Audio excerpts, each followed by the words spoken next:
Страхотен ми е пакета. Страшно. От еврейската организация Шалом да се запознаят с програмата на Съюз БГ.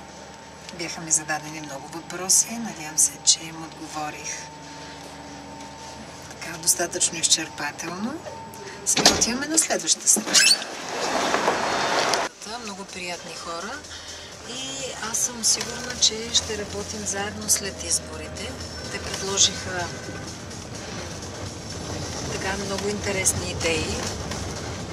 Нашия разговор не беше само за предстоящите избори, но въобще как можем да работим с еврейската общност. И се надявам да получаваме повече такива покани, защото са много полезни, запознавате с конкретни проблеми, които няма друг начин да науча за тях от други места.